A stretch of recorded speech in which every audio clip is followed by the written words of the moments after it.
Olá, pessoal, boa noite. Nesta sexta-feira, dia 3 de maio, nós acolhendo cada um de vocês em mais uma aula, a última aula da semana de revisão, porque amanhã é revisão de véspera para o concurso CNU. Nós vamos falar agora de redação, bloco 8, a redação que nós temos que saber que vai dar muito o que falar, vai também gerar muita ansiedade, porque qual vai ser o tema? Pois é, a gente vai fazer algumas apostas de temas para vocês, mas o mais importante da revisão é saber qual é o perfil da banca CES Gran Rio na proposta de redação nos últimos certames. Então, vamos começar falando aqui que na prova que vocês vão fazer no domingo, vocês precisam saber bastante do tema para dominarem o conteúdo.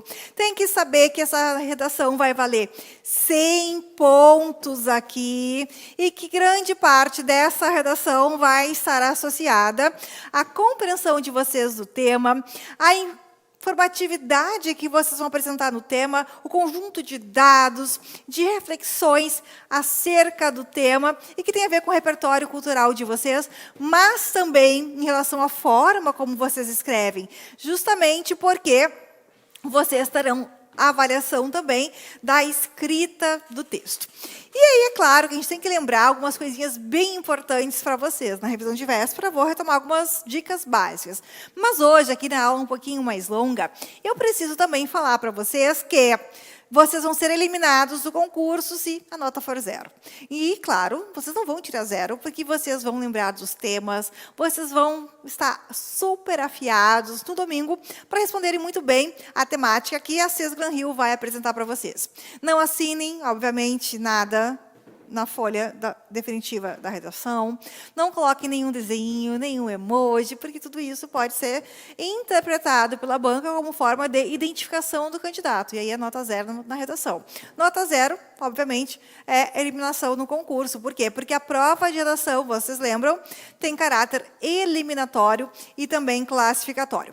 Como que a redação vai ser avaliada?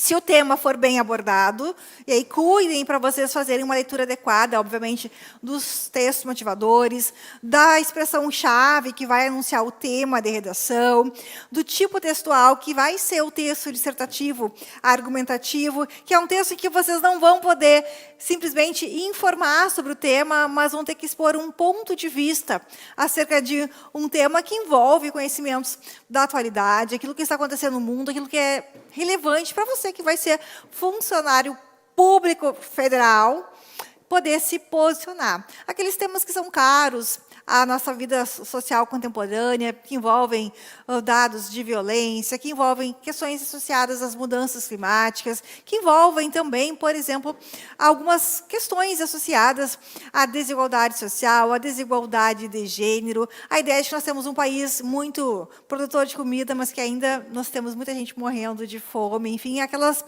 noções de paradoxo que são muito comuns na realidade brasileira do nosso tempo. Aí cuidem também que a banca vai querer que vocês usem elementos coesivos, então nós vamos reforçar aqui com vocês a máscara do texto, para que vocês lembrem que entre uma frase e outra é preciso usar conectivo, pode ser um conectivo para estabelecer vínculo semântico entre uma frase e outra, entre uma oração e outra, mas também para evitar a repetição de termos. Então, usar palavras de retomada de expressão, de repetição, como pronomes, ele, ela, seu, sua, pronome relativo, como que, como qual, usar sinônimos, hiperônimos para retomar a expressão, de modo a fazer com que o mesmo termo não apareça mais de uma vez, de forma tão próxima no texto. Próxima em relação a linhas mesmo, que não fiquem muito próximas em termos geográficos da folha de redação de vocês. Mas a banca quer também que vocês selecionem, organizem e relacionem de forma coerente argumentos. Então, tem que saber sempre defender o ponto de vista de vocês. Logo, obviamente, vocês vão escrever um texto dissertativo argumentativo. E aí, claro, usar a norma padrão da língua portuguesa, cuidando da adequação vocabular, e é proibido, portanto, uma prova de redação que se usem palavras de baixo calão, palavras vulgares, que se usem gírias, que são expressões muito coloquiais. Não é interessante que haja erro de ortografia, escrever piscina com C, se ela é com S, C. Cuidar também, se for necessário dividir uma palavra que não coube até o final da linha, a divisão silábica, porque essas questões ortográficas contam ponto também. Morfologia, para saber se vocês estão fazendo uso adequado dos termos em língua portuguesa, sejam eles verbos, sejam eles pronomes, sejam eles adjetivos ou substantivos, por exemplo. Concordância, regência e colocação dos pronomes. Então, aqui são os conteúdos de caráter gramatical que a banca vai acionar o olhar para que vocês consigam ter uma redação corrigida e que a nota de vocês seja bem expressiva também, tá? Então, aqui, cuidado com outras questões importantes que geram nota 0, assinar nem pensar, escrever a lápis nem pensar, a caneta, obviamente, vocês sabem que ela tem que ter cor, que não vai ser verde, que não vai ser vermelha, então é tinta preta, forma transparente, para que vocês não sejam eliminados justamente pelo instrumento errado para escrever o texto, né? E aí, claro, que vocês vão lembrar que a CIS Gran Rio é uma banca que vai abordar temas contemporâneos e, normalmente, ela vai apresentar, em termos de estrutura de prova, 2 textos motivadores, textos que vão trazer perspectivas diferentes, não necessariamente divergentes, para a compreensão de um tema. E aqui nós vamos lembrar que a banca é muito taxativa ao indicar no seu comando de redação, da prova de redação, que vocês não podem copiar nada do que está ali no texto. Então, o que isso quer indicar para a gente? Que nós temos que ter um pensamento mais autoral, que nós temos que ter uma autonomia de pensamento, para nós não ficarmos presos, limitados às informações constantes na própria prova. Prof, e se tiver alguma informação da prova, da questão lá de geografia? Não vai ter geografia, né? Eu posso usar? Não é interessante, porque a banca quer que você demonstre um pensamento próprio, com as ideias organizadas e que são, obviamente, resultantes do repertório sociocultural que vocês estão construindo para a abordagem de um tema. Então, não copiar nada, não usar nada que a banca mesma está oferecendo para vocês. E aí, o que a gente faz na hora de ler a prova? Abrir o caderno de provas e vai fazer a redação. Ou respondeu as questões objetivas e vai fazer a redação. Lê com muita atenção cada um dos textos motivadores e extrair deles as informações mais importantes. Sublinhar as palavras-chave, porque isso nos ajuda a ter um repertório, um vocabulário também adequado àquilo que é tema. Por exemplo, se eu tenho uma temática de redação que trata de tecnologia digital, palavras associadas à tecnologia digital, como computador, como internet, como software, como cultura digital, essas expressões todas são interessantes. E, às vezes, os textos motivadores trazem expressões que são chaves. Expressões chaves nos ajudam a compor o nosso próprio raciocínio. E nós vamos fazer um exercício agora para mostrar para vocês como é que a gente explora bem os textos motivadores constantes na prova.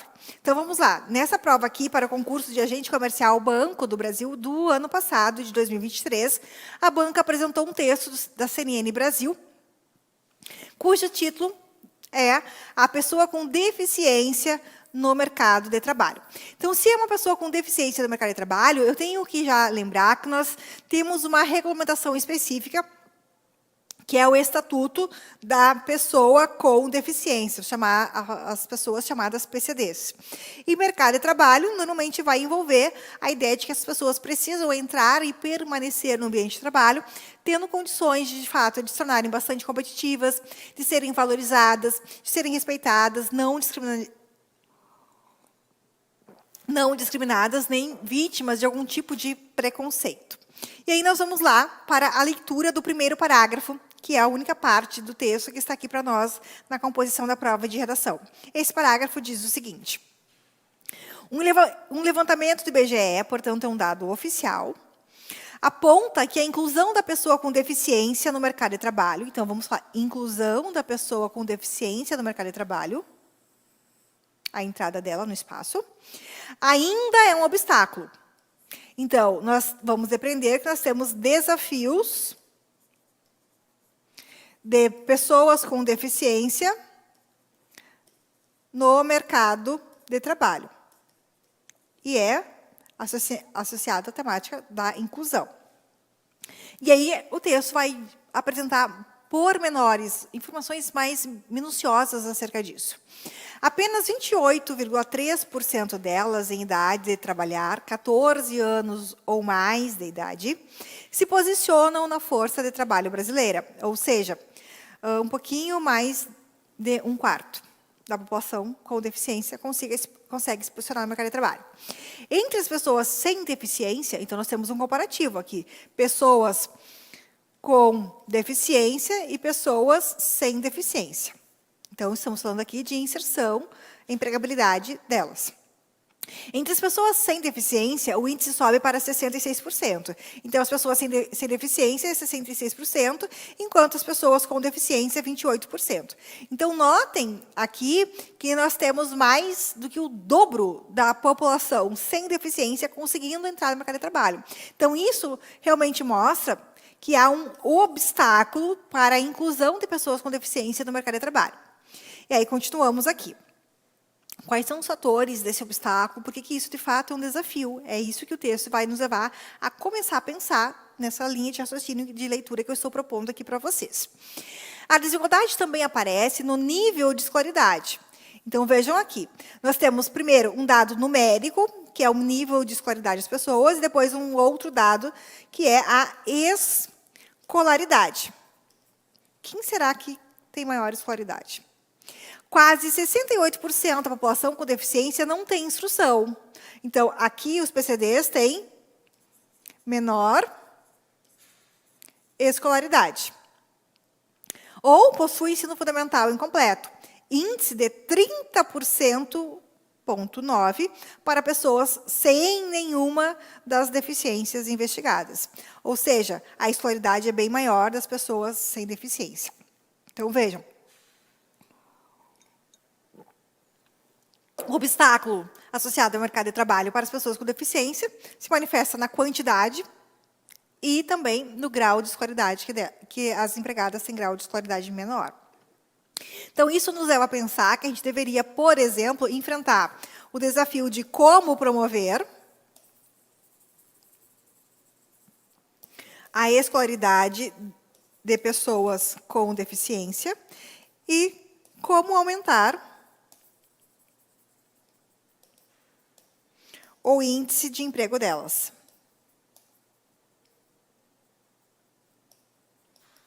Então, esse é um raciocínio lógico. Se a gente tem um desafio, a gente tem que pensar em como resolvê-lo. Mas a banca não apresentou ainda a proposta de ação. Então, o que a gente tem que fazer? A gente tem que ler o texto inteiro para saber como é que a gente vai ter que abordar esse tema. Será que é isso mesmo que a banca vai querer? Será que a banca quer que eu resolva? Não sei. Vou para o texto 2. Como a arquitetura pode contribuir para reduzir preconceitos? Então, vejam, aqui nós temos duas áreas importantes. A arquitetura na organização dos espaços públicos e privados e a noção de preconceito contra a pessoa com deficiência, que é crime de injúria tipificada no Código Penal brasileiro em lei recente. Então, muita atenção que isso já é um tipo penal importante para tentar coibir a prática de preconceito e discriminação contra pessoas com algum tipo de deficiência. E aí vamos para o texto, fazendo a leitura para identificar também as palavras-chave agora. Falar de acessibilidade é pensar não só em inclusão, ou seja, mais do que isso. A inclusão se dá pelo texto 1 para entrar no mercado de trabalho e para ter escolaridade maior. Se não é só nisso, o que mais envolve a acessibilidade das pessoas com deficiência? Então, se falar de acessibilidade é pensar não só em inclusão, mas, olha aqui a ideia mais importante, em compreender o universo das outras pessoas. No caso de quem vive com alguma deficiência física ou mobilidade reduzida, a acessibilidade arquitetônica é um exemplo. Então, nós temos que pensar na maneira como as pessoas que têm algum tipo de deficiência transitam nos espaços públicos e privados, como que esses espaços são arquitetados para elas. A lógica é de que, se o direito à mobilidade e segurança é compartilhado por todos, eu tenho que dizer para vocês que eu pulei uma linha, só um pouquinho. Então, estávamos ali na defesa de uma arquitetura específica para atender as necessidades inclusivas das pessoas com deficiência. Aí eu pulei a frasezinha que diz assim: E para a professora de Arquitetura e Urbanismo, Cristine de Lima, a acessibilidade arquitetônica pode diminuir preconceitos, ou seja, ela é um fator para combater esse desafio, que seria os preconceitos que ainda existem, ou que são bastante, talvez, tornados invisíveis para nós todos, contra as pessoas com deficiência. E estereótipos que promovem a exclusão dessas pessoas. Agora sim, a lógica é de que se o direito à mobilidade e segurança é compartilhado por todos, não se percebem diferenças. São as diferenças que podem gerar os sentimentos de preconceito, de incapacidade nas pessoas com deficiência ou mobilidade reduzida. Em poucas palavras, oportunidades de uso dos espaços com igualdade para todos, ou seja, eu tenho que ter um museu que possa permitir a chegada de uma pessoa que tem mobilidade reduzida, caminha, por exemplo, com a ajuda de uma bengala. Eu posso ter uma pessoa que caminha normalmente, entre aspas, e tem a pessoa que é uma cadeirante. Então, eu tenho que ter espaços que permitam o trânsito, o andar de todos. A arquitetura física tem que possibilitar que nós tenhamos espaços realmente inclusivos. Então, vejam que nós temos aqui 3 problemas marcados em relação às pessoas com deficiência. Primeiro, não tem a mesma percentual, não tem o mesmo percentual de entrada no mercado de trabalho em comparação com os não deficientes. Segundo, o grau de escolaridade é menor. Terceiro, não há construção planejada em termos arquitetônicos para que as pessoas todas, independentemente se deficientes ou não, possam estar nos mesmos lugares juntos. Ou seja, falta também a chamada inclusão arquitetônica. Então, são 3 obstáculos a serem enfrentados. Mas, não sei se é isso que a banca está pedindo, porque eu não li ainda a proposta de ação, que é o que a gente vai fazer agora. Então, vejam, até aqui a gente fez a leitura dos 2 textos motivadores para extrair quais são as tônicas que eles apresentam, que são esses 3 problemas que eu acabei de listar para vocês. O que eu faço agora? Eu leio o comando do exercício para saber o tema, e diz assim o comando do exercício da prova de redação. Vamos até marcar com outra cor aqui. Tendo em vista os desafios enfrentados, os 3 que a gente listou aqui, por pessoas com deficiência e a necessidade de novas medidas de combate, ou seja, como que a gente vai resolver o problema, há fatores que ainda limitam a plena inclusão, que são esses, né, escolaridade, empregabilidade e a arquitetura. Elabore um texto argumentativo em que você discuta o seguinte tema: o desafio do resgate da cidadania e dos direitos das pessoas com deficiência no Brasil. Vejam aqui, gente, nós temos um tema que é muito mais amplo e abrangente do que a proposta que os textos motivadores trazem para a gente. Então, se eu vou fazer uma redação simplesmente me restringindo à abordagem dos textos motivadores, eu vou simplesmente discutir o desafio e apresentar medidas para promover maior nível de escolaridade das pessoas com deficiência, para favorecer que os espaços sejam pensados em termos arquitetônicos para favorecer a inclusão delas, e também vou pensar em maior grau de empregabilidade delas. Mas a banca não está limitando a abordagem a isso, porque ela deixou mais ampla a possibilidade de discussão do tema. Os desafios do resgate da cidadania e dos direitos das pessoas com deficiência no Brasil. Então, quando a gente fala da cidadania, nós temos que pensar o que é ser cidadão no Brasil. Então, vejam que a noção de cidadania pressupõe que nós consigamos ter uma vida com dignidade, em que os nossos direitos são respeitados e que os nossos deveres possam ser cumpridos por cada um de nós. E então, nós vamos ter, por exemplo, nessa compreensão assim, direito a ter uma vida com bem-estar social, lazer, educação, saúde, locomoção, segurança, que são direitos sociais que nós temos já salvaguardados na nossa Carta Magna, na nossa Constituição. Então, se nós sabemos disso, nós vamos lembrar que as pessoas têm vários direitos. Elas podem ter os direitos de todos nós, moradia, saúde, educação, mas quando a gente pensa que eles também, as pessoas com deficiência, também têm o seu próprio estatuto, elas vão ter outros direitos que precisam ser salvaguardados. Entre eles, atendimento prioritário em órgãos públicos, como bancos, entre eles, assentos prioritários em transporte coletivo. Então, nós vamos saber que há muitos direitos que precisam ser resgatados e salvaguardados para que as pessoas com deficiência tenham vida digna e sejam, de fato, concebidos como cidadãos de fato e não cidadãos de papel. Então, vejam só, elas precisam ser vivenciadoras de direitos tais quais uma pessoa sem deficiência também tem. Então, vejam que aqui eu usei uma expressão importante para chamar a atenção de vocês para como a gente poderia desenvolver essa temática. Porque a noção de cidadania pode aparecer em qualquer outro tema de redação. No Brasil, nós temos vários direitos garantidos na Constituição, direitos sociais, coletivos, direitos individuais, como o direito à privacidade, à honra, à preservação da imagem. E as pessoas com deficiência, se a gente for ler o Estatuto da Pessoa com Deficiência, tem direitos específicos também. Quando a gente vê que os textos legais têm muitos direitos previstos para a gente vai dizer, nossa, que legal, então nenhum de nós poderia ter problema. Só que a vida real não mostra isso. A vida real mostra que nós, muitas vezes, vivemos uma cidadania de papel. Ou seja, nós somos cidadãos de ficção. Porque nós temos muitos direitos que estão previstos na lei. Vamos marcar aqui, direitos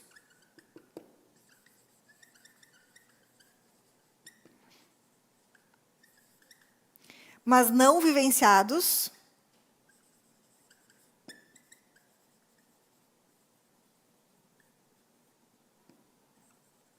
na prática, no contexto contemporâneo, no exercício da vida social.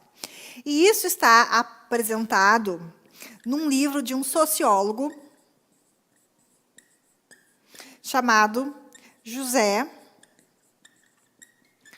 Antônio Segato, que poderia ser um autor citado para dizer que, realmente, nós temos muitos desafios em relação ao resgate da cidadania das pessoas com deficiência, porque nós temos várias leis, inclusive a lei específica do Estatuto da Pessoa com Deficiência, que estão indicando a possibilidade de uma vida mais digna para essa comunidade aqui no país, só que a sua cidadania fica ameaçada, porque muitos dos seus direitos não são, de fato, vivenciados na vida real. Eles são previstos no papel, mas não são, de fato, atendidos em sua plenitude.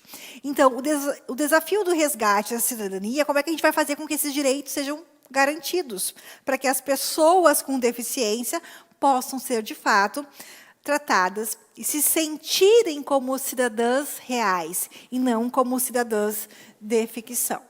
Então, aqui uma forma de eu mostrar para vocês a perspectiva que no sociólogo coloquei o acento no lugar errado. A perspectiva teórica aqui que pode nos ajudar a desenvolver o tema. Bom, se a banca cita aqui medidas de combate, eu posso, sim, apresentar uma redação neste tema aqui, ao estilo Enem, em que eu vou desenvolver o tema e, ao final, eu vou reservar a apresentação e a defesa de medidas que podem solucionar o problema. Então, eu posso apresentar medidas de intervenção, medidas de solução, que podem ser paliativas, que podem ser mais permanentes para enfrentar o problema da falta de cidadania resultante da não obediência, do não cumprimento de direitos sociais de toda a população com deficiência. Então, vejam aqui todas essas informações, que são linhas interpretativas que me parecem oportunas para a gente pensar como a gente interpreta uma prova de redação ao estilo da banca CES Gran Rio. E aqui nós temos uma outra questão importante que eu quero chamar a atenção de vocês, que é para o fato de que a banca CES Gran Rio, ela costuma apresentar propostas de redação vinculadas a cargo. Então, vocês vão ter um cargo de nível técnico. Vocês vão ter um papel de servidor público. E toda a pegada desse concurso público é fazer com que vocês se atentem para a ideia de que vocês vão ser servidores públicos e que estão a serviço do Estado. Então, vocês precisam compreender que o Estado ele tem que garantir o bem-estar social da sua comunidade. O Estado na condição de Estado-nação. E aí, claro, ele vai promover muitas políticas públicas, ele vai ter legislações que vão amparar para isso, ele vai ter uma série de situações que vão nos ajudar a pensar em como realmente esse Estado vai apresentar serviços que sejam coerentes com uma vida digna para a sua população. Então, pensando nesse raciocínio, na ideia de que o CNU vem para mostrar o papel do servidor na condição de um efetivo servidor do Estado, servidor de todos, que deve prestar um bom serviço a todos, nós temos que lembrar que muitos dos perfis de cargos deste concurso vão envolver uma postura muito ativa do próprio servidor público, postura ativa, postura ética, postura moral. E, claro, a banca Cisgran-Rio é muito atenta à relação entre perfil de cargo e prova de redação. Essa prova que eu estou apresentando para vocês a partir de agora mostra justamente isso, tá? É uma prova que caiu para o concurso do Banco do Brasil, e ela relacionou a ideia de inclusão financeira e inclusão bancária a acesso à cidadania a milhões de pessoas desbancarizadas. Então, vejam duas provas recentes em que o contexto de cidadania, a ideia de nós temos que ter uma vida com bem-estar, nós temos que ter uma vida digna, o mais digna possível, foi associada ao contexto do banco, à educação financeira, a pessoa que tem conta em banco, que sabe fazer aplicações, que tem domínio dos processos financeiros e sabe usar os seus recursos de maneira inteligente. Então, como que a gente garante cidadania para um contingente de pessoas que é desbancarizada porque não tem acesso a banco, não tem conta bancária e trabalha só, por exemplo, com dinheiro vivo, não vai fazer um Pix, não vai usar cartão, por exemplo, né? Então, a banca relacionou toda essa contextualização do papel dos bancos à formação de pessoas cidadãs no contexto atual, né? Então, vejam que a banca ela está muito inclinada, nos últimos certames, a preparar provas de redação que estejam vinculadas ao sujeito como cidadão e o seu papel de resolver problemas de ordem social, de ordem cultural, de ordem também econômica, mas também pensar em que medida a cidadania pode ser ameaçada, em risco por não ter alguns direitos sociais garantidos. Então, notem que é uma característica importante para a gente pensar e desenvolver os textos que a banca, o texto, na verdade, que a banca vai querer. Mas qual é esse texto que a banca vai querer? Vamos lembrar lá do nosso comando de exercício. Ela quer um texto dissertativo argumentativo porque ela diz, selecione, organize argumentos que possam compor a sua visão sobre o tema, que possam expressar melhor o seu ponto de vista. Ela quer um texto dissertativo argumentativo, portanto. O que é um texto dissertativo argumentativo? É um texto que vai fazer uma mescla de informações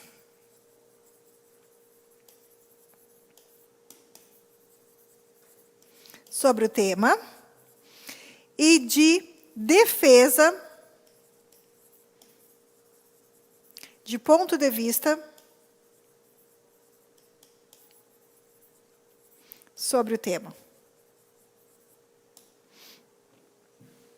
O que é defender um ponto de vista? É apresentar uma afirmação. Então, vamos lá, pessoal. Nós vamos fazer um exercício acerca disso. Vamos supor agora, como exercício de reflexão, que a banca apresente, num texto 1, por exemplo, dados sobre a produção agrícola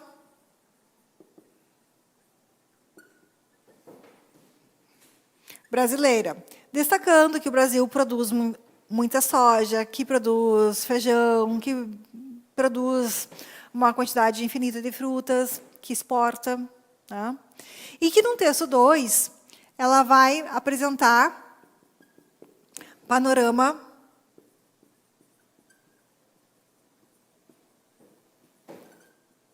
da fome no país.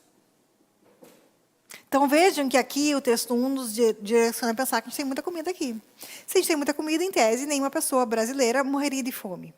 E o texto 2 traz o Brasil no mapa da fome. Então, vejam que nós teríamos uma aparente oposição entre a situação retratada em 1 e a situação retratada em 2.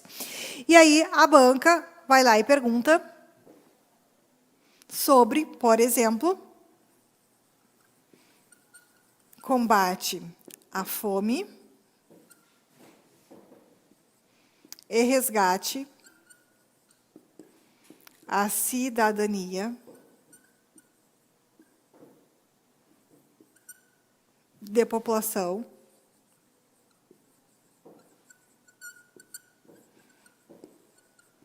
em situação de miséria. Então, eu tenho que abordar como combater a fome, e levando em conta essa noção paradoxal aqui, obviamente, se eu quiser fazer uma noção clara, expressar uma noção clara de que nós temos muitas contradições internas aqui no país, né? Mas é como que a gente faz as pessoas serem cidadãs e combatendo a fome, qual é a relação disso? Nenhuma pessoa sem comida, nenhuma pessoa que não tem uma alimentação adequada vai ter a sua cidadania, de fato, plena, assegurada. Porque a qualidade de vida tem a ver com o exercício da cidadania. E uma boa alimentação, uma alimentação rica em nutrientes, ela garante, sim, um mínimo de dignidade. E aí, vamos lá. Nós temos que produzir um texto dissertativo argumentativo que vai partir de uma tese. O que é uma tese? Uma tese é a nossa opinião acerca desse tema. E essa opinião, normalmente, a gente faz com base em uma afirmação, na escrita de uma frase de caráter declarativo. Então, nós vamos dizer aqui, por exemplo, que uma tese adequada a esse tema é que, por exemplo, apesar de o Brasil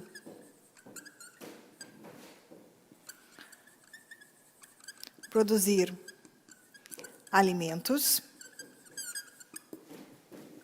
a fome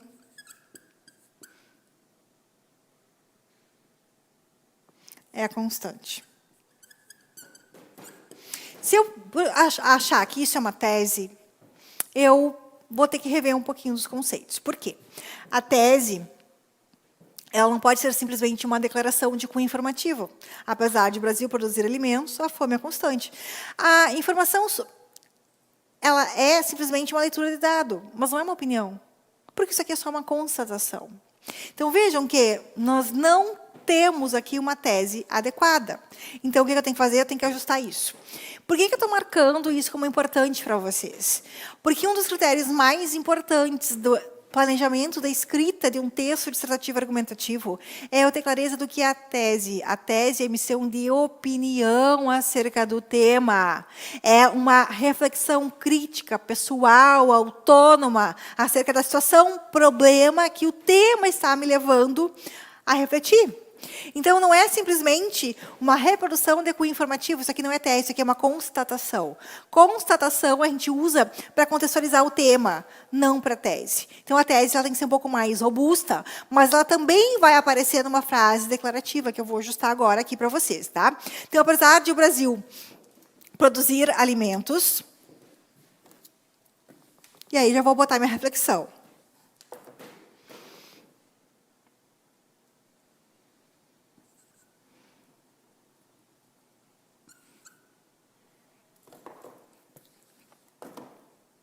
A falta de organização de políticas públicas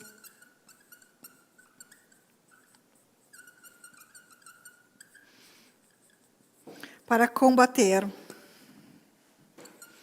a desigualdade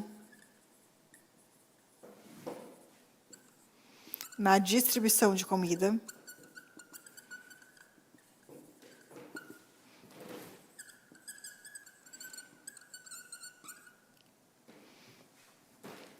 e a inexistência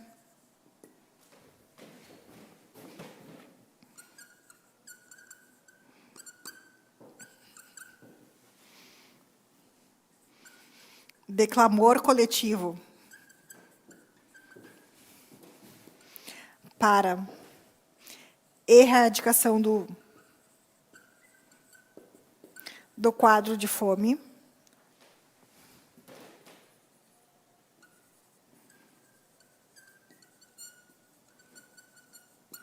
então, aqui, ó, apesar de o Brasil produzir alimentos, a falta de organização de políticas públicas, faltou aqui, tá?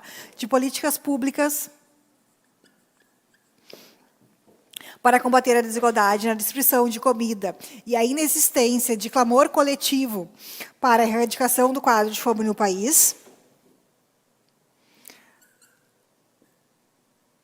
tornam o país um lugar de contradições e propulsor de restrição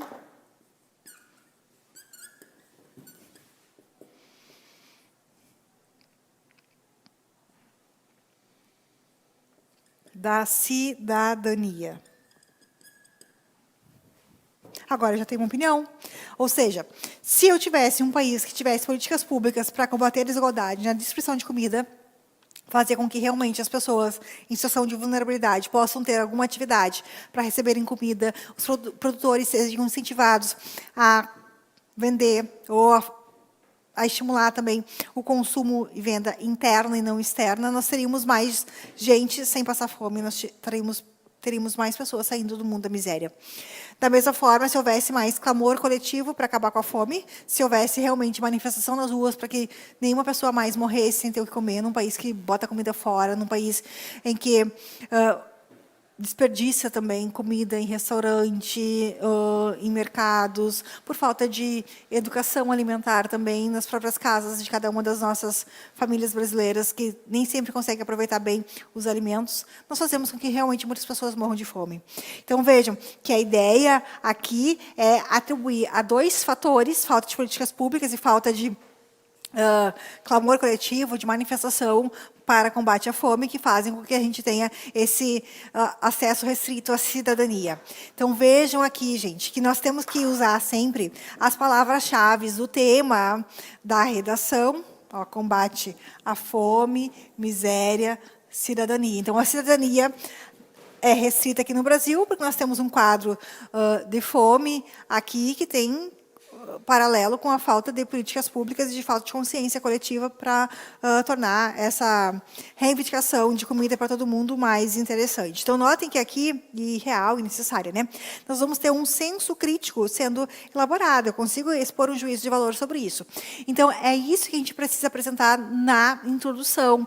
Uma tese que seja, de certa forma, uma interpretação daquele problema social que a banca vai apresentar. Porque, normalmente, ela vai discutir um tema de relevância social, um tema que envolve algum tipo de enfrentamento. Eu estou dando aqui o exemplo do combate à fome, mas poderia ser combate ao preconceito, poderia ser combate à desigualdade de gênero, enfrentamento também da violência urbana, poderiam ser outras situações que envolvem até mesmo o serviço público, combate talvez a corrupção no serviço público, outras formas de também enfrentamento de problemas associados a endividamento das famílias. Hoje nós precisamos ter também uma lei que trata do superendividamento para proibir bancos e outros tipos de financiadores de tomarem conta de mais de 30% do salário das famílias, porque o mínimo de subsistência precisa ser assegurado por todos. Então, vejam que nós temos cada vez mais um Estado que está tentando proteger direitos humanos fundamentais, entre eles a dignidade humana, que pressupõe comida, que pressupõe lazer, moradia dignas para todas as pessoas. Então, eu estou apontando esses temas aqui porque me parece ser salutar que a gente pense nesse perfil de banca e na ideia de que nós estamos fazendo um concurso público que vai, de fato, pensar no papel do servidor público para que haja, de fato, uma presença cada vez mais viva, forte, pujante da cidadania para cada um de nós, né?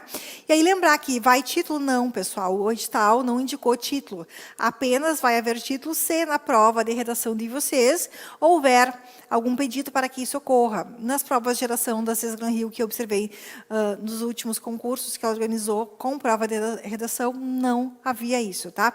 Quantas linhas escrever? Eu sempre digo assim, o máximo possível. Por que o máximo possível? Para vocês terem condições de desenvolverem bem o tema, nós podemos chegar só até 30 linhas. Por quê, gente? mesmo que eu não saiba tanto aquela temática, quanto mais eu tento desenvolver bem o tema, apresentando detalhes acerca de um exemplo, detalhes acerca de um raciocínio lógico de causa e efeito, mais chances eu tenho de conseguir compor uma redação lógica e coerente. Quanto menos eu escrevo, mais eu indico para a banca que eu não tenho repertório, que eu não tenho domínio da estrutura do texto dissertativo argumentativo. Então, eu tentar escrever o máximo possível. Prof, a redação é até 30 linhas. Se eu escrever só 22, eu perco nota? Não. Mas é muito provável que em 22 linhas você não consiga escrever de forma tão aperfeiçoada em termos de vocabulário, desenvolvimento dos argumentos, defesa de tese. Então, sempre escrever um pouco mais. Eu sempre digo o máximo possível. Então, vamos tentar escrever pelo menos 25 linhas para que vocês consigam, de fato, serem estimulados, para que vocês se forcem a escrever um pouco mais para atender bem a temática solicitada.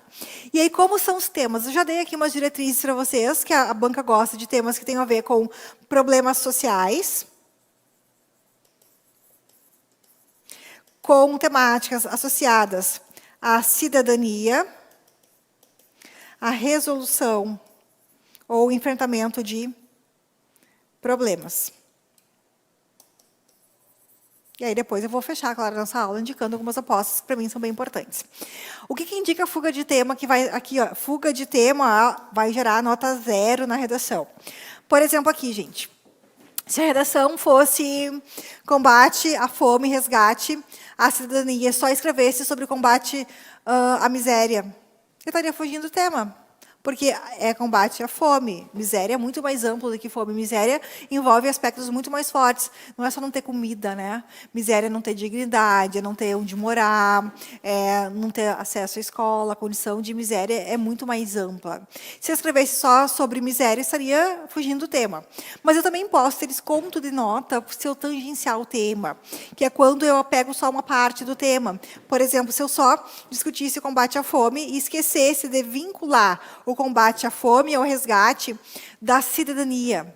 Então, eu estaria tangenciada a desconto de nota. Então, vejam a diferença. Se eu não abordo nada daquilo que foi pedido, eu fugi. A banca pediu para eu escrever sobre pessoas desbancarizadas, e eu escrevo sobre pessoas que têm acesso a dinheiro, que conseguem fazer compras e conseguem ter poupança. Pô, não entendi nada do tema, fugi totalmente. Ou a banca pede que eu escreva sobre combate à fome e resgate à cidadania, eu escrevo sobre o amor representado nas canções da Anitta. Bola fora, balão. Então, se a gente foge totalmente do tema, nota 0. Se a gente tangencia, tem desconto de nota. Então, atenção para a regra geral. Ler de forma muito cuidada os textos motivadores e o tema de redação para não fugir. E aí, sempre destacar as palavrinhas-chave do tema de redação para que vocês consigam ficar linkados a elas sem se perder e produzir algo que seja bem interessante, né? Bom, deu o tema, como é que eu inicio a redação? Eu vou iniciar a redação fazendo 2 procedimentos básicos. Primeiro, eu vou escrever aqui, ó, uma frase para fazer a contextualização do tema. Uma ou 2 frases para contextualização do tema. E aí, depois, mais uma frase para eu indicar a tese. Como é que é a tese, pessoal? Primeiro, vamos lembrar, a tese é uma afirmação, uma frase declarativa, que vai indicar o meu ponto de vista sobre o tema. Então, sempre vai ser uma frase que tem um tom mais categórico. Infelizmente, o Brasil é um país que tem destratado as pessoas com deficiência porque as leis não têm sido punidas, mostrando que realmente vivenciamos aqui uma cidadania ficcional por parte dessa população. Estabelecer um juízo de valor, não é só uma afirmação de nível de constatação. Então, para eu iniciar, eu tenho que saber contextualizar o tema e, ao contextualizar o tema, apresentar mais no final uma frase bem objetiva, bem direta, que expõe meu ponto de vista. Então, para iniciar a redação, se eu fizer isso aqui bem feito, se eu fizer bem essa lição de casa, eu já vou ter feito a introdução, que é quando eu começo a redação. E, com base nela, eu escrevo todo o restante da redação, todos os parágrafos subsequentes, que são os de desenvolvimento e de conclusão, né? E aí, vamos lá, gente. Se eu tenho um tema que coloca a ideia super contemporânea atual aqui, que vincula meio ambiente e qualidade de vida. Se o tema fosse esse, né? Eu teria que contextualizar, por exemplo, que o meio ambiente, hoje saudável e equilibrado, é um direito de todos nós, previsto na Constituição Federal e também na Declaração Universal dos Direitos Humanos. Contextualizei o tema, em partes. Mas faltou a outra palavrinha mágica.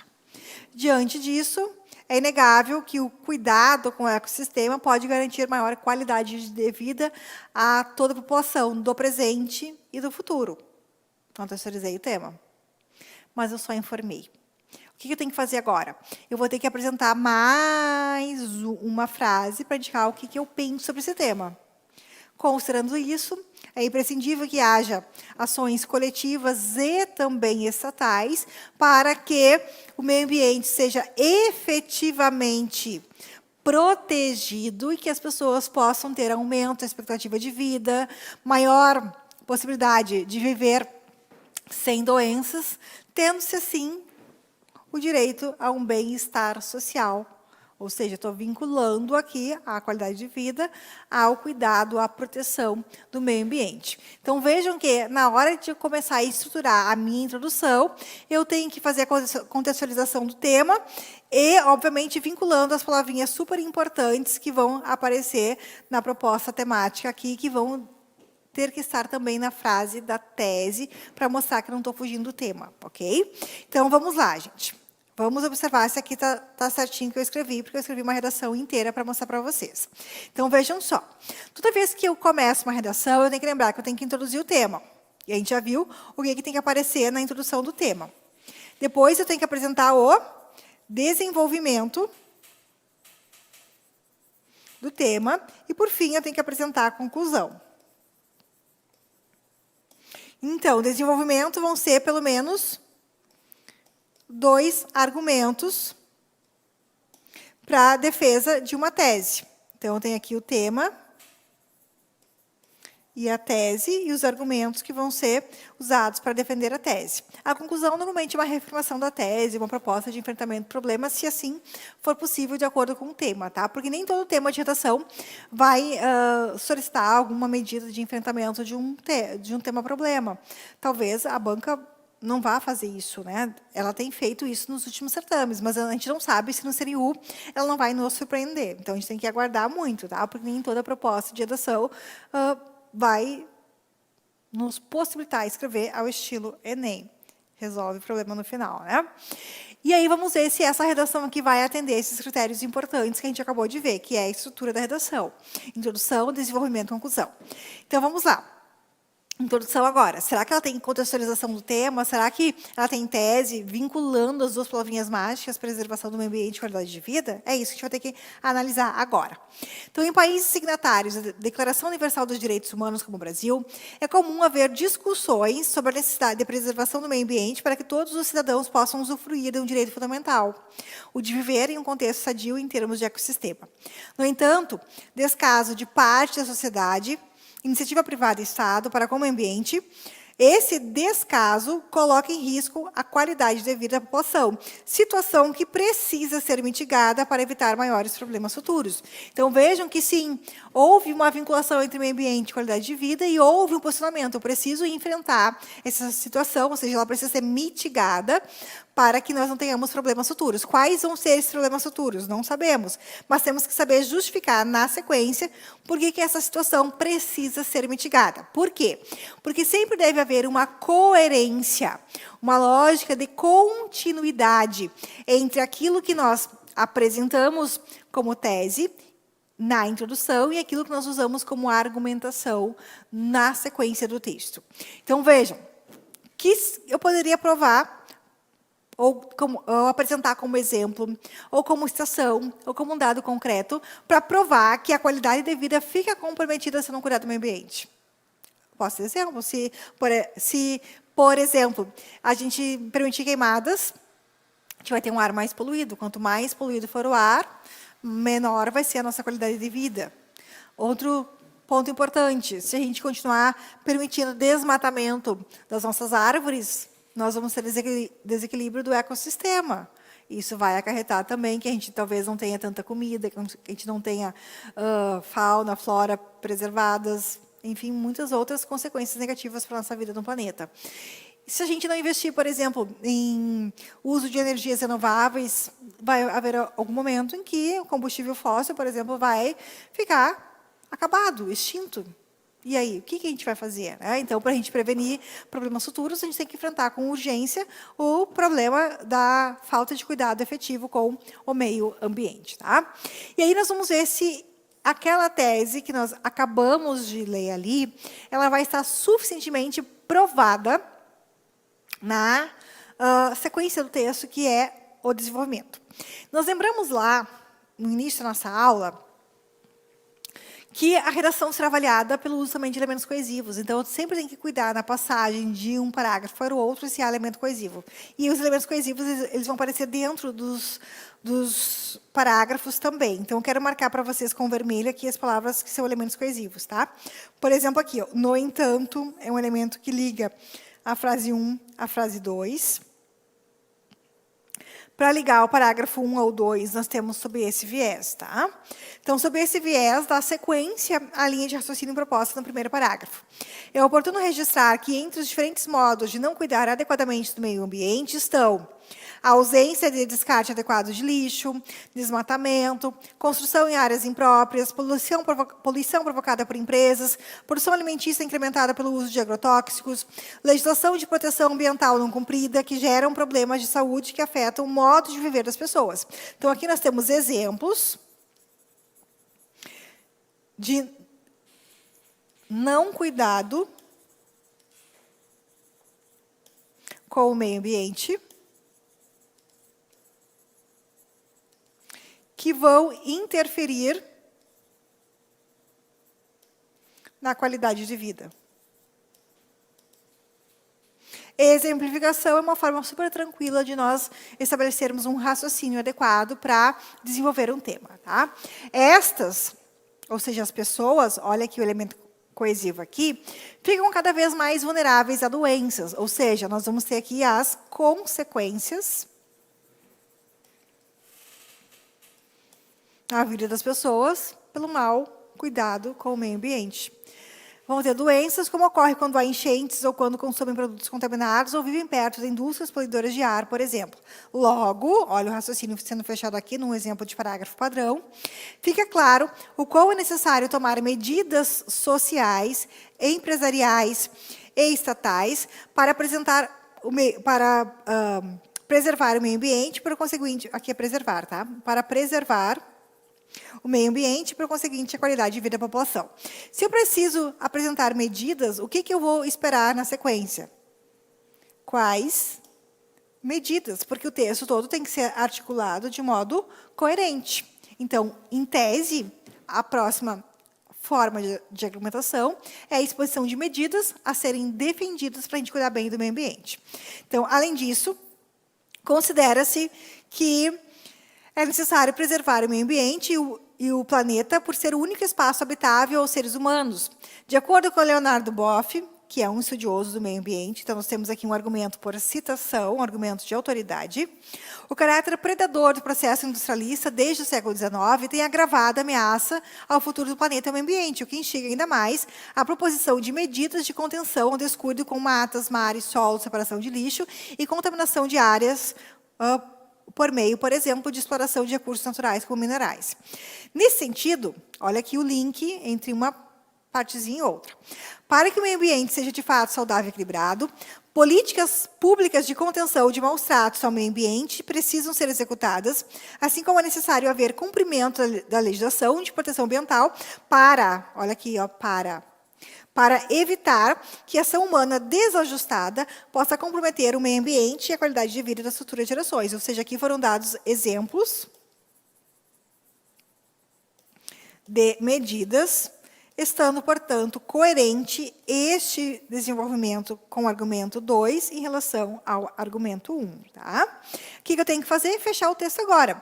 Diante do exposto, evidencia-se que a proposição de políticas bem organizadas e planejadas para cuidar do meio ambiente é salutar, pois justifica. Quanto mais preservado for o ecossistema, mais vida saudável a população poderá ter, aumentando assim a qualidade de estar vivo. Do estar vivo, né, do ato de estar vivo.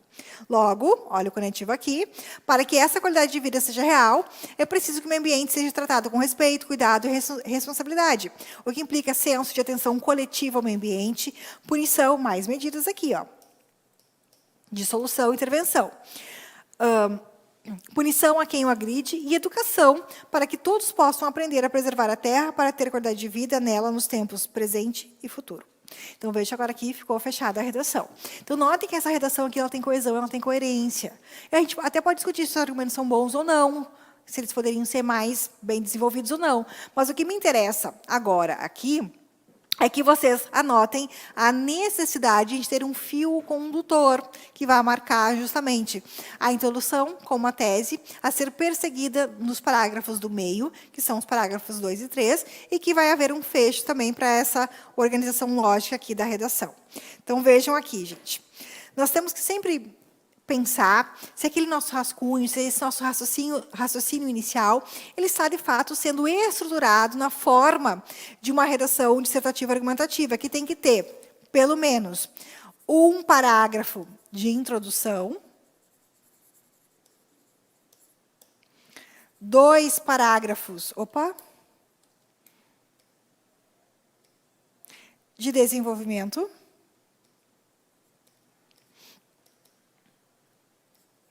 e mais um parágrafo de conclusão. Ou seja, essa estrutura aqui, com 4 parágrafos, é uma estrutura adequada, canônica, modelar, para a gente poder escrever uma redação com segurança. Então, a estrutura está ok, ela tem essas 3 partes aqui. Se ela estiver ok, legal. O texto tem correção linguística, tem erro de digitação, ortografia, pontuação. Se tiver, tem que corrigir antes de passar a limpo. Né? E ele atende, em termos temáticos, ao assunto sobre o qual foi solicitada a redação. Então, aqui, o atender é observar se ele não foge e perguntar se ele tangencia.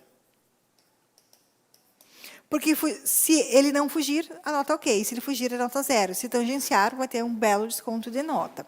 Então, a gente sempre tem que estar se policiando ao escrever a redação e ao avaliar a primeira escrita do texto, se realmente a redação está atendendo ao eixo temático que a banca solicitou para a gente. Então, isso é um critério super importante, como o processo de preparação prévia. Obviamente, vocês não vão fazer uma redação hoje, sexta-feira, para domingo. Né? Agora é o momento só de revisar. Mas nos momentos anteriores até hoje, que é a nossa última aula da revisão, que vocês tenham treinado bastante essa estrutura de introduzir, desenvolver e concluir para que a redação fique, em termos estruturais, bastante adequada ao que se espera. E aí, claro, essa forma de estrutura é o que está aqui no slide para vocês, aqui também, que eu tinha colocado antes. Mas a gente sempre se pergunta, prof, só isso vai fazer com que eu tire 100 pontos na redação? Não. Só ter uma estrutura adequada? Não. Só apresentar o tema? Não. Eu preciso ter qualidade dos argumentos, eu preciso ter qualidade de escrita, forma de expressão daquilo que eu penso. Então, eu tenho que ter, para isso, na qualidade de escrita, para pertinência dos argumentos, um bom repertório. Então, o que eu tenho que fazer? Eu tenho que apresentar informações consistentes. Eu tenho que apresentar argumentos confiáveis, válidos. Eu tenho que ter dados concretos e fidedignos.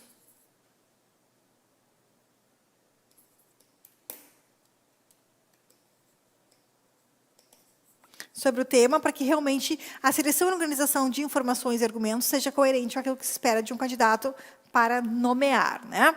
Para isso, é importante sempre que a gente leia sobre tudo, que a gente treine a escrita, como a gente já falou, e que a gente, no dia da redação, esteja muito inspirado a escrever um grande texto, tá? E aí, claro que existem várias situações temáticas que são importantes no contexto contemporâneo e que podem ser ilustradas com algumas ideias aqui. Então, o meu foco agora é compartilhar com vocês algumas leituras importantes e temas que podem ser ricos para a discussão da redação da prova de domingo. Esse primeiro texto aqui é um livro, Violência Doméstica. Ele vai alertar sobre a importância de nós termos políticas públicas de combate à violência doméstica contra a mulher. Aqui é sobre contra a mulher, mas poderia ser violência doméstica contra idoso, contra criança, contra adolescente. Políticas públicas adequadas, dados estatísticos contínuos para a gente compreender realmente qual é o status anterior, posterior e qual é a previsão do status de violência conforme índices que a gente vai colher ano a ano e que tem os mesmos critérios para a gente conseguir fazer a comparação. E que haja também execução das medidas de segurança a pessoas vítimas de violência doméstica. Porque muitas vezes as medidas são concedidas, mas elas não são efetivamente implantadas, e aí isso pode acarretar a maior vulnerabilidade das pessoas em situação de vulnerabilidade. Então, vejam que a violência doméstica sempre é um problema para nós. Nós somos um país em que uma mulher a cada 6 horas é vítima de violência doméstica. Nós temos uma mulher por minuto sendo estuprada. Nós temos um percentual muito significativo de idosos que são também vítimas de violência moral, psicológica, física, financeira. Então, nós temos um problema muito sério que envolve o contexto do ambiente em que nós organizamos a nossa vida social, a nossa vida familiar. Um outro tema bem significativo para nós agora, que tem a ver com muitas notícias importantes que a gente viu nos últimos anos, é a necessidade de nós termos cada vez mais combate a racismo e também a crimes como o de injúria racial, e também termos uma educação que favoreça o letramento racial, que envolve a compreensão sobre as estruturas históricas que levam até hoje à divisão social por cor no Brasil. A maior parte da população carcerária no Brasil hoje é negra. A maior parte das pessoas que trabalham como empregada doméstica é negra. A maior parte dos cargos públicos ou de gestão altos é vivido por brancos. Então, nós temos uma desigualdade gritante de cor aqui no Brasil, que muito se associa ao chamado racismo estrutural. E aí, claro, é necessário pensar sobre a educação antirracista. E este livro da Djamila Ribeiro diz que não basta ser racista, é preciso ter ações antirracistas. O que envolve a gente não se silenciar diante de uma prática de racismo, diante de uma piadinha de mau gosto que envolve cor, né? E isso aqui não é só em relação a negro, é em qualquer condição étnica, né? Aqui um outro livro, Como as Democracias Morrem, que faz alusão, por exemplo, às democracias serem mais enfraquecidas em função de governos ditatoriais.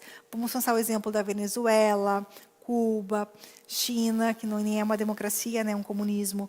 A necessidade de a gente ter também consciência de estudar exemplos de países autoritários e totalitários para realmente assegurarmos a democracia, que é um valor super importante para nós aqui no Brasil, porque somos uma república democrática do direito, né?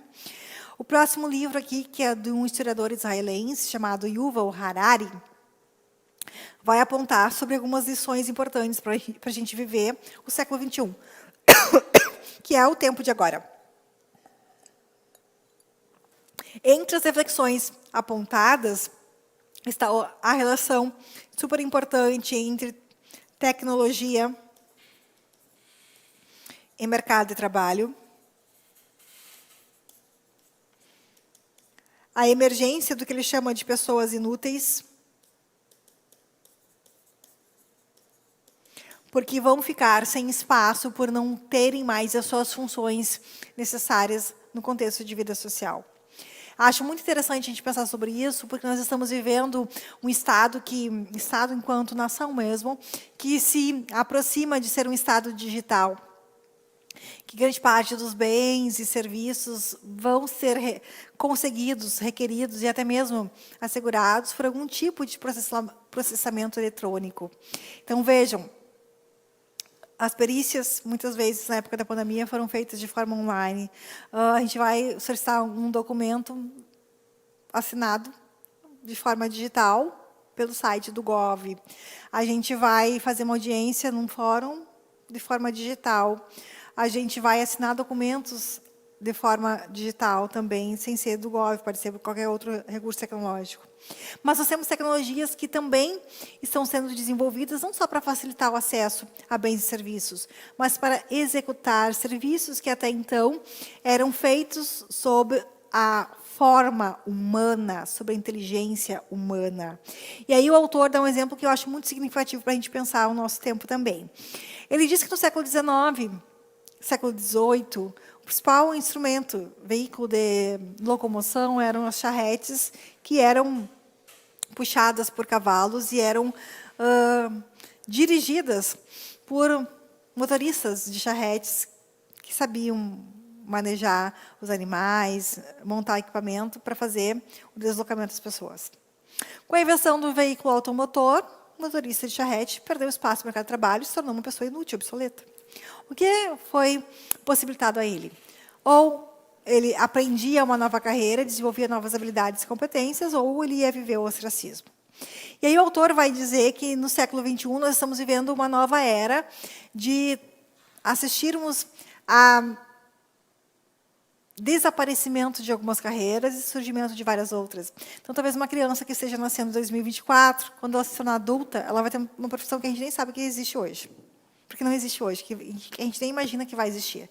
Porque o mundo é muito dinâmico, as tecnologias são cada vez mais sendo aperfeiçoadas e criadas para resolverem problemas humanos, e isso vai fazer com que algumas atividades, essencialmente manuais, possam ser dispensadas e serem executadas por uma máquina, por um robô, por um software, por um mecanismo de inteligência artificial, por exemplo.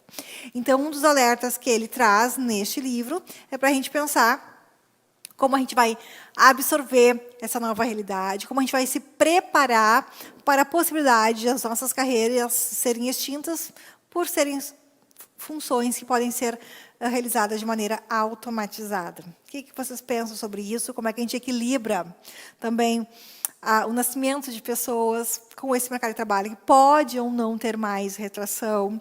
A gente vai frear o desenvolvimento da tecnologia ou a gente vai dizer, não, não tem como dar para trás agora, a gente tem que continuar avançando nisso, né? O que a gente pensa em relação a isso? Que tipo de carreira está sob risco? Se vocês ainda não refletiram sobre isso, acho que é interessante sempre pensar. O próximo livro aqui é sobre a violência, em que a filósofa Marilena Chauí, ela vai discutir sobre os vários tipos de violência que existem. A violência moral, psicológica, financeira, institucional, que é promovida pelos órgãos públicos que representam o Estado, o governo, de modo geral. A violência moral, que atinge o âmago das pessoas, e vai dizer que no Brasil nós somos um país que se alicerçou pela prática de violência, como se hoje nós não tivéssemos mais a possibilidade, ou não tivéssemos mais a noção de impacto, de nos tornarmos horrorizados por práticas de violência de tão comuns que elas ficaram. Talvez, 50 anos atrás, nós ficaríamos muito chocados se nós soubéssemos que 50 pessoas foram mortas num ataque de um jovem neonazista numa escola. Isso aconteceu no Rio de Janeiro, em Realengo, obviamente não foram 50, depois aconteceu em Blumenau, Santa Catarina, e parece que a gente não fica tão horrorizado mais, porque a gente se acostumou com cenas de violência, né? Então, a violência não pode ser naturalizada. E o último livro, que é da Mari Del Priore, que é uma historiadora muito importante também, Sobreviventes e Guerreiras, trata da breve história do Brasil, da mulher no Brasil, de 1500 a 2000, para falar das lutas das mulheres e das suas conquistas, indicando quanto ainda nós temos um contexto de ordem patriarcal que de certa forma, vai justificar que nós tenhamos ainda várias desigualdades de gênero no Brasil. O fato de a mulher, historicamente, ter sido criada, projetada para cuidar da casa, para cuidar da família, para ser a cuidadora das pessoas, e o homem ser o provedor, fez com que, de fato, a mulher fosse se assujeitando e fosse obrigada a se assujeitar a alguns papéis pré-definidos. E aí, obviamente, ela entrou mais tarde no mercado de trabalho. Hoje, temos algumas resistências para que elas ocupem cargos de liderança, para que elas, não nós, né, mulheres, em função de gênero, porque a mulher ela tem seu período fértil, ela fica afastada do trabalho para cuidar da criança nos primeiros meses, e esses mesmos direitos hoje não são dados aos homens, né? Então, vejam que ainda há muitas lutas para que nós, todas as mulheres, tenhamos uma condição de igualdade de direitos e também de deveres com os homens. Aqui no contexto brasileiro, esse livro é uma referência interessante para isso, né?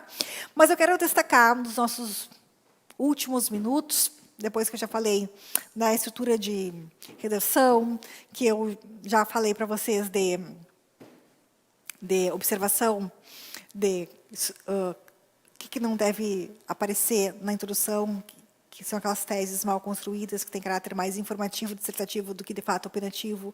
A ideia de que nós precisamos argumentar de maneira adequada. Eu quero enfatizar para vocês alguns elementos importantes num esquema de quadro que eu vou fazer agora aqui. Tá? Toda boa redação, para que ela seja bem sustentável e que ela seja bem adequada, ela precisa partir de uma máscara de redação, que seria um esquema em que a gente pode pensar para escrever sobre qualquer assunto, sobre qualquer tema. Então, nós vamos ter, por exemplo, na introdução, 3 afirmações, 2 sobre o tema e 1 com a tese. Nós vamos ter o desenvolvimento com pelo menos 2 argumentos para a defesa da tese. E esses argumentos aqui, eles podem ser, de fato, escolhidos de acordo com o tipo de informação que a gente tem. Pode ser argumentos, por exemplo, de causa e efeito.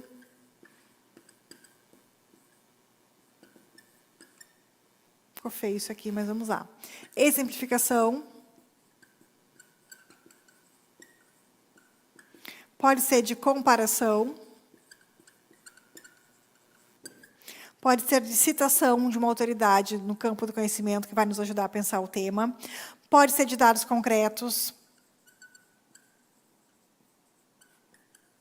Pode ser também de alusão histórica. Desde que todos os dados sejam fidedignos nesses 2 aqui, tá? Não posso inventar um dado concreto e dizer assim, por exemplo, uma mulher a cada 2 segundos é vítima de feminicídio. Não, esse dado não existe, ele é irreal.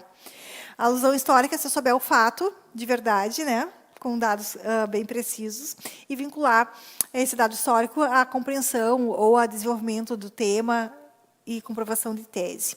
Então, quanto mais variada for a exposição dos meus argumentos, quanto mais plausíveis eles forem, melhor. Então, pelo menos usar 2 argumentos de tipos diferentes, embora causa e efeito seja mais fácil, assim como comparação, do que, por exemplo, a citação. Não posso fazer sempre só causa, porque a redação vai demonstrar uma certa limitação de repertório em relação ao tipo textual. Então, é interessante que a gente varie os tipos de argumentos para a composição de texto. E, ao final, obviamente, nós vamos ter a conclusão, que normalmente é uma afirmação,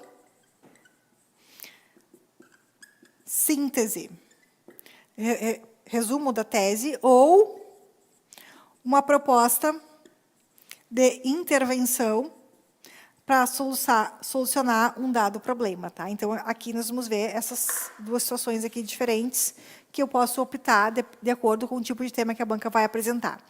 Mas nós precisamos também usar várias expressões que a gente chama de marcadoras ou marcadores, né? Termos marcadores de opinião. É lamentável que aqui no Brasil, em pleno século XXI, a população ainda morra de fome, enquanto o país exporta comida a preços muito baixos para o mundo inteiro. Quando eu escrevo é lamentável o quê? Estou indicando uma opinião. Quando eu digo assim, infelizmente, o Brasil continua no mapa da fome, apesar de ser um país altamente produtivo, esse, infelizmente, também marca uma opinião. Então, cuidar adjetivos e explorá-los bem para indicar a opinião, usar bem os modelizadores, deve, pode, precisa, usar também, de forma muito cuidada, os articuladores de opinião, com verbo de ligação, mais um adjetivo, é lamentável, torna-se vexatória tal situação. E usar também outras frases de efeito. Não é possível mais imaginar que num país que produz e exporta comida para tantos lugares do mundo, a sua própria população, seus próprios filhos morram de fome, né? Então, não é possível imaginar também, é um efeito argumentativo interessante. Deixa eu achar, cadê a caneta? Não está aqui. Também não está aqui. Ah, aqui do ladinho, tá? Então, vejam que essas dicas aqui são para reforçar a abordagem para vocês, de que nós precisamos selecionar e variar tipos de argumentos de acordo com as informações de que nós vamos dispor na nossa memória. Quanto mais dados a gente leu, acessou, anotou, memorizou, mais fácil, de hoje até domingo, vai ser para a gente fazer a prova. E aí, os marcadores de opinião, que são super importantes para a gente ter uma redação bacana aqui. Mas eu quero terminar a nossa revisão aqui, essa nossa noite de revisão, usando os meus últimos minutos para fazer algumas apostas de temas e mostrar para vocês como a gente poderia desenvolver algumas linhas temáticas aqui, tá? Então, primeiro é pensar a relação entre as mídias e a internet, justamente porque hoje, apesar de nós estarmos em 2024, faz 10 anos que o Marco Civil da Internet foi aprovado, e ele previu que nós todos teríamos internet. Nós não temos. Mas quem tem, como é que usa? Nem sempre usa de forma adequada. Então, nós temos várias empresas de mídia hoje que produzem conteúdos que, às vezes, podem ser verdadeiros, às vezes não verdadeiros, e que podem produzir efeitos negativos para a nossa vida social. Então, é sempre importante lembrar que nós precisamos saber refletir sobre o conteúdo disseminado na internet e o controle das fake news. Será que é necessário a gente ter lei para regulamentar a disseminação e a produção e a guarda de conteúdo falso, de notícia fraudulenta? Lei vai resolver? Ou será que nós precisamos ter cada vez mais educação informacional, ou chamado letramento informacional, para a gente poder ter mais discernimento do que a gente pode compartilhar, de como a gente vai se posicionar na rede? Aí, claro, aqui a palavrinha-chave, que é essa ideia de que nós precisamos, de fato, sermos preparados para vivermos nesse mundo totalmente digital, em que várias mídias coexistem em plataformas que a gente vai acessar com um simples sinal de internet. Claro que, quando se trata de mídia, de internet, nós temos que pensar sobre a liberdade de expressão como um direito que é de todos nós, é um direito fundamental para nós aqui no Brasil, está lá no artigo 5º, mas que ele não é um direito absoluto. Ele é relativizado, porque se nós cometermos, por exemplo, injúria na internet, injúria, difamação ou calúnia, nós precisamos responder por isso também, mesmo que haja possibilidade de retratação, né? Temos também o crime de cyberbullying. Temos, em 2024, em janeiro, uma lei que tornou o bullying crime com majorante, se for um crime produzido dentro do espaço escolar também. Temos as reflexões que são super oportunas também sobre a nossa forma de exposição de vida nas redes sociais, a ideia de que nós vivemos o que alguns autores chamam de ditadura da felicidade, ninguém posta problema, ninguém posta perrengue praticamente nas redes sociais, e quanto mais foto bonita, quanto mais foto maquiada, quanto mais foto de família perfeita, mais likes. E será que isso garante uma reflexão e uma, de fato, posição mais crítica sobre o papel das redes sociais e o tipo de conteúdo que se posta nas redes e que consegue maior percentual de engajamento? E, claro, a divisão entre aquilo que é super fundamental hoje, entre aquilo que se publica da vida privada em ambiente público. Será que dá para ficar brigando com o marido por rede social? Será que dá para estar comentando sobre situações muito íntimas da vida privada no Instagram ou no Facebook, ou publicar um vídeo, por exemplo, no YouTube? Como é que a gente se posiciona em relação a isso? O que a gente pensa em relação a esses temas que não são muito caros no contexto da atualidade, né? Aí lembrar que mídia é qualquer meio de comunicação, pode ser o rádio, pode ser um Spotify, pode ser a internet com os conteúdos das redes sociais, o YouTube, a televisão, rádio tradicional. E sempre que nós pensamos a mídia, nós temos que pensar esses vários veículos aqui, e aí, claro, o jornal impresso também continua valendo, e que ela sempre vai ser um traço da modernidade que vai ter um poder de influência sobre aquilo que nós vamos receber como conteúdo, aquilo que a gente vai disseminar, porque a mídia é chamada de o quarto poder, porque ela hoje agenda aquilo que a gente vai saber, aquilo que é interessante para os grupos de comunicação que sejam colocados no tópico da página. Então, quando a gente abre, por exemplo, um site de notícias, as notícias que o veículo de comunicação julga serem mais relevantes vão estar com letras maiores, vão estar na capa, e aqueles conteúdos de menor pertinência aos olhos daquele veículo de comunicação vão estar em espaços menores. Então, vejam que nós não sabemos o que realmente é interessante para todos, mas aquilo que é interessante pelo viés de um grupo de comunicação. Então, nós não somos totalmente livres para escolhermos os conteúdos a que a gente vai ter acesso, mas nós somos, de certa forma, controlados pela mídia de um modo geral, né? Então, vejam que essa noção de liberdade, ela vai ser muito relativa quando se pensa em acesso à rede. E lembrar também que as mídias, para a gente acessar as redes, muitas vezes, por meio das grandes empresas de tecnologia que criam os conteúdos e os disseminam, elas acabam captando vários dados da gente.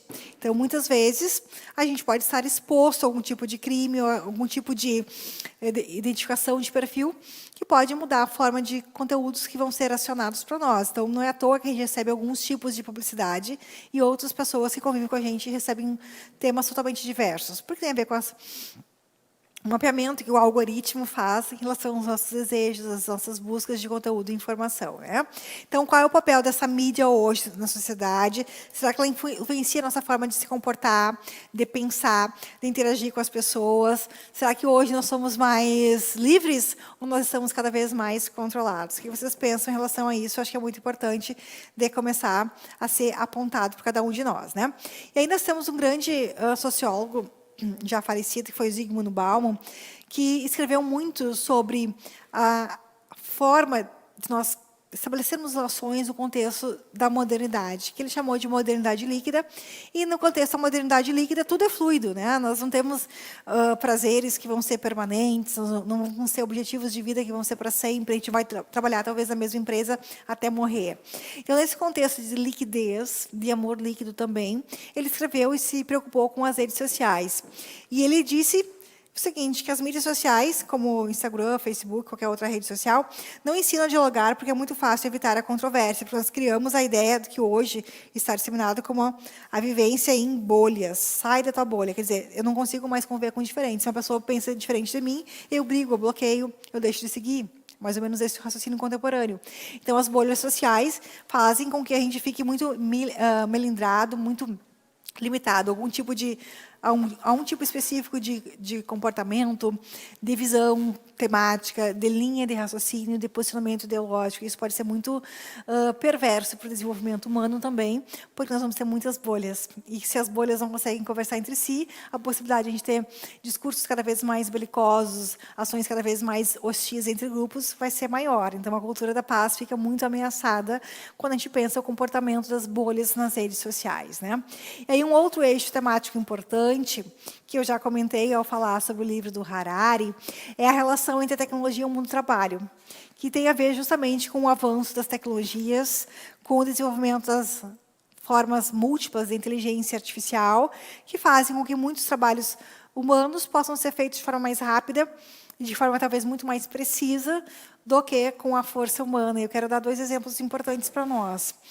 Quando a gente faz um exame de sangue, por exemplo, quando a gente fazia, lá nos anos 80, todos os dados eram analisados de forma individual por um fármaco que lia todo o material, fazia análise, muitas vezes visual e, obviamente, para alguns testes.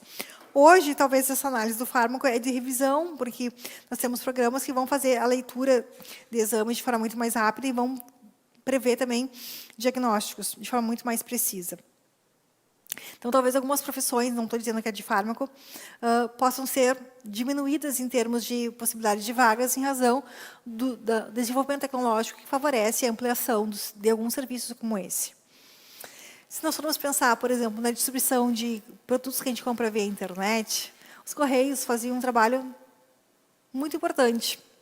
Mas hoje nós temos centros de distribuição em que robozinhos colocam andares, tiram e colocam para empacotar produtos, e talvez de um dia para o outro a gente consegue receber um produto comprado pela internet. Se fosse 10 anos atrás, esse produto levaria muito mais tempo, teria uma pessoa humana, obviamente, né, para fazer todo o trabalho de mapear, de mandar, de buscar, de subir numa escada para achar aquele determinado produto, e agora o robô faz tudo, né, ele identifica muito rápido.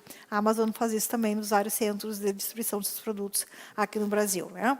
E tudo isso vai fazer com que a gente pense cada vez mais na relação entre desenvolvimento tecnológico e aumento da produtividade, porque a tecnologia tem que estar a serviço da gente e não para tirar o lugar da gente, né? Embora haja aqui, ó, esse dia sobrou aqui, haja a possibilidade de extinção de profissões, muitas outras vão surgir, e nós temos que estar preparados para o surgimento de novas carreiras e também para a possibilidade de nós termos que nos reinventar em um curto ou médio ou até longo prazo.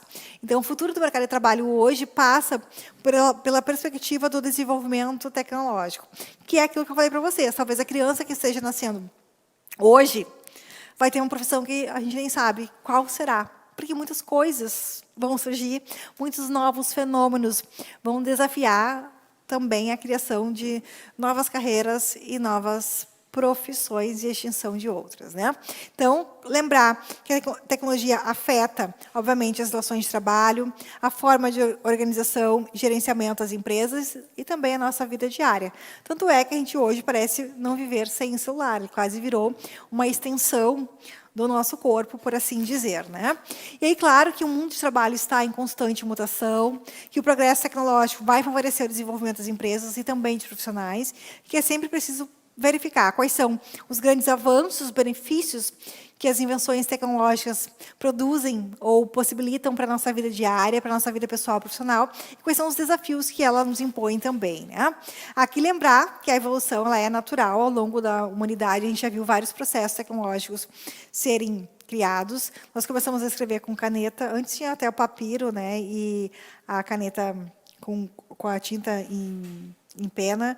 Depois nós começamos a ter, de fato, papel, que foi datilografado. Hoje a gente tem a forma de digitar e temos também a forma de a gente falar um texto e o computador registrar por escrito com alguns recursos tecnológicos, que normalmente fazem parte da tecnologia assistiva, mas nós poderíamos usar também sem problema, né? Então, nós vamos ter várias ferramentas que vão ser facilitadoras dos nossos trabalhos, mas que também podem ser indícios de limitações de algumas carreiras, né? Então, aqui nós temos alguns exemplos, né, dos avanços tecnológicos, que cada vez mais a tecnologia avança mais rápido, né? Então, se vocês vão ver esse lastro de tempo aqui, ó, cada vez mais está diminuindo o tempo de hiato, né, entre uma tecnologia e outra inventada. Então, vai continuar sendo cada vez mais acelerado. Obviamente que há algumas consequências importantes a serem pensados em relação à inovação tecnológica, como o crescimento do desemprego, o fechamento de postos de trabalho, a descentralização da nossa forma de pensar, que cada vez mais vai ser amparada por recursos tecnológicos. A gente pode produzir textos usando o chat GPT e não os nossos próprios neurônios. A ideia de empreendedorismo talvez vai ter que ser cada vez mais enfatizada e desenvolvida.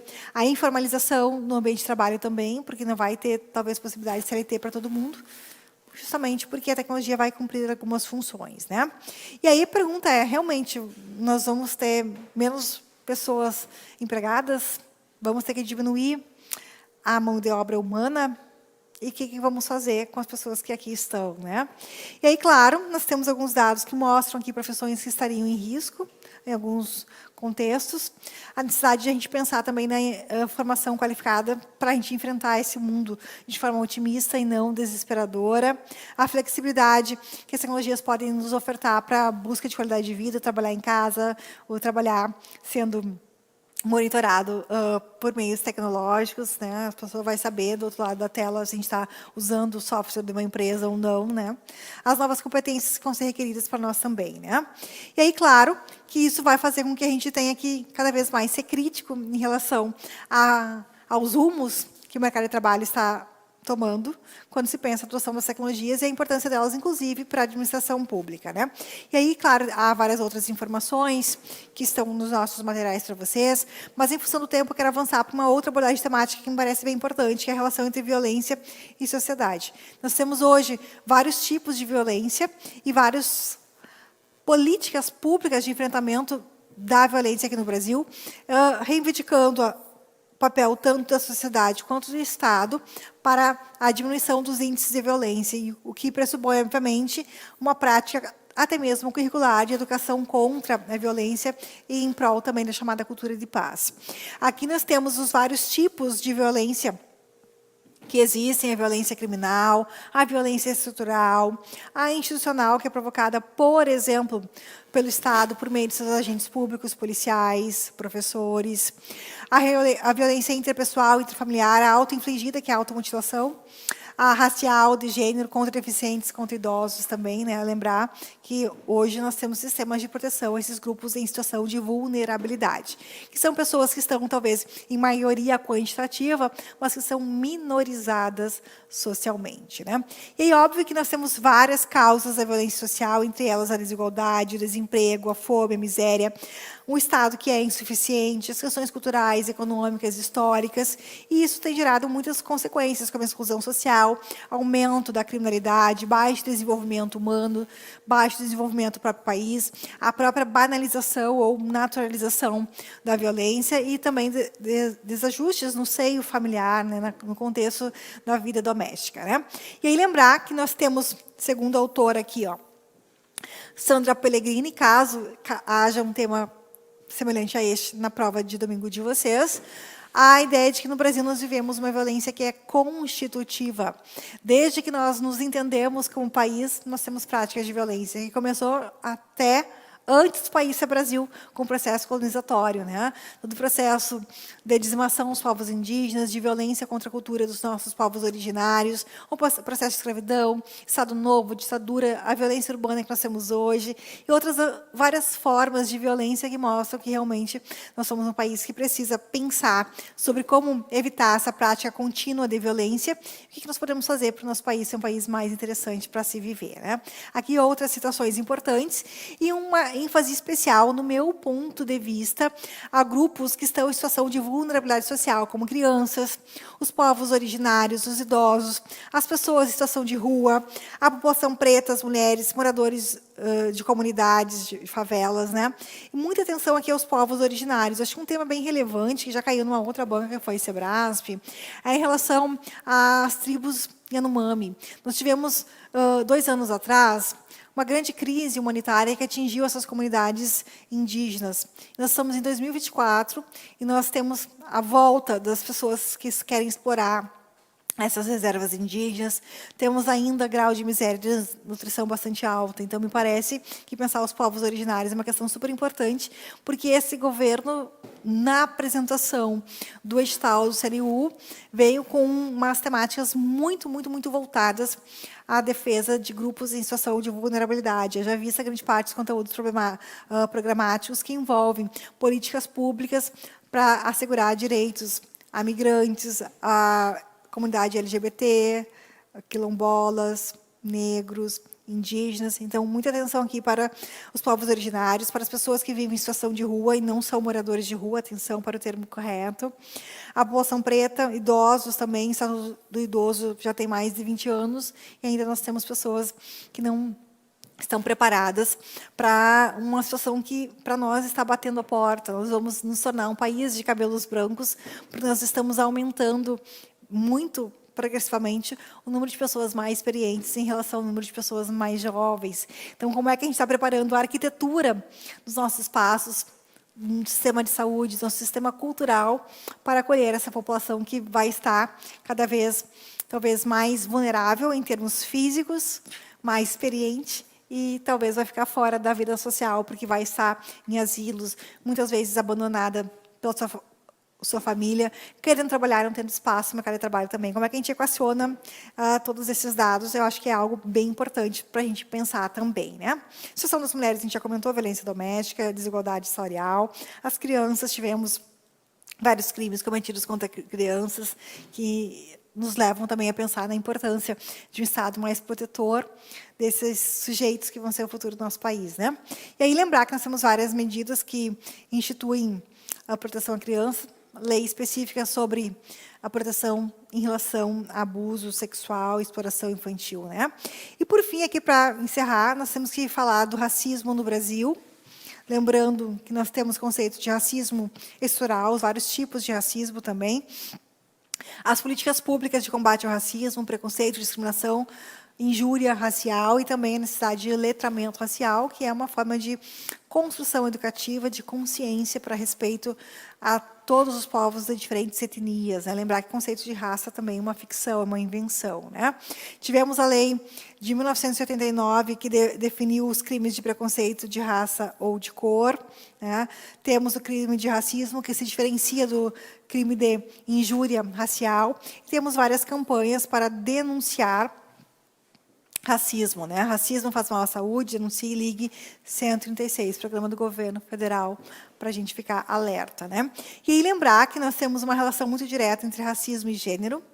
Nós temos dados que mostram que as mulheres negras são muito mais vítimas de casos de violência em comparação às mulheres não negras, né? Então vejam aqui que nós precisamos também levar em conta essas sutilezas do nosso país enorme chamado Brasil, porque a gente tem realmente alguns fatores que se agregam. Gênero, desigualdade e etnia. São questões muito entrelaçadas na realidade brasileira. Né? Então, pense sobre esses assuntos. Espero que algum deles possa cair na prova de domingo. E aí, claro, eu tenho mais 2 minutos aqui.